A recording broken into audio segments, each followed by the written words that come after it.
संतान के रूप में कौन आता है? पूर्व जन्म के कर्मों से ही हमें इस जन्म में माता पिता, भाई बहन, पति पत्नी, प्रेमिका, मित्र शत्रु, सगे संबंधी इत्यादि संसार के जितने भी रिश्ते नाते हैं सब मिलते हैं, क्योंकि इन सबको हमें या तो कुछ देना होता है या इनसे कुछ लेना होता है। वैसे ही संतान के रूप में हमारा कोई पूर्व जन्म का संबंधी ही आकर जन्म लेता है, जिसे शास्त्रों में 4 प्रकार का बताया गया है। 1. अणानुबंध पुत्र। पूर्व जन्म का कोई ऐसा जीव जिससे आपने ऋण लिया हो या उसका किसी भी प्रकार से धन नष्ट किया हो, वह आपके घर में संतान बनकर जन्म लेगा। वह अपना धन बीमारी में या व्यर्थ के कार्यों में तब तक नष्ट करेगा जब तक उसका पूरा हिसाब न हो जाए। 2. शत्रुपुत्र। पूर्व जन्म का कोई दुश्मन आपसे बदला लेने के लिए आपके घर में संतान बनकर आएगा।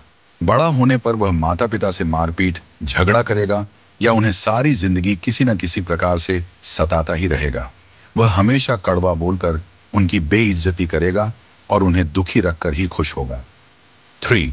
उदासीन पुत्र। इस प्रकार की संतान न तो माता पिता की सेवा करती है, न ही कोई सुख देती है। वह उन्हें उनके हाल पर मरने के लिए छोड़ देती है। विवाह होने पर यह माता पिता से अलग हो जाते हैं और उनकी चिंता नहीं करते। 4. सेवक पुत्र।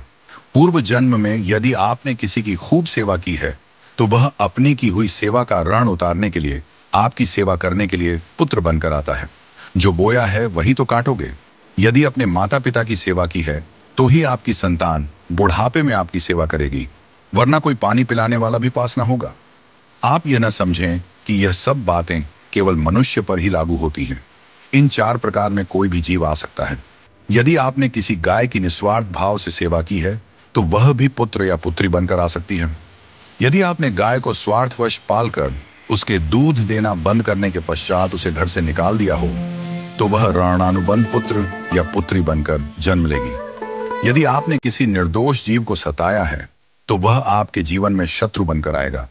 इसलिए जीवन में कभी किसी का बुरा न करें, क्योंकि प्रकृति का नियम है कि आप जो भी करोगे उसे वह आपको इस जन्म में या अगले जन्म में 100 गुना वापस करके देगी। यदि आपने किसी को 1 रुपया दिया है, तो समझो आपके खाते में 100 रुपया जमा हो गए हैं। यदि आपने किसी का 1 रुपया छीना है, तो समझो आपकी जमा राशि से 100 रुपये निकल गए। जरा सोचिए, आप कौन सा धन साथ लेकर आए थे और कितना साथ लेकर जाओगे? जो चले गए वे कितना सोना चांदी साथ ले गए? मरने पर जो सोना चांदी धन दौलत बैंक में पड़ा रह गया, समझो वह व्यर्थ ही कमाया।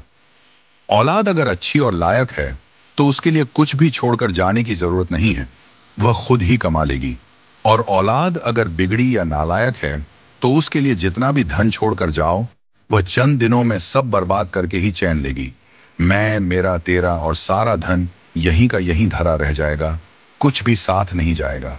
साथ यदि कुछ जाएगा भी तो सिर्फ अच्छे बुरे कर्म ही साथ जाएंगे।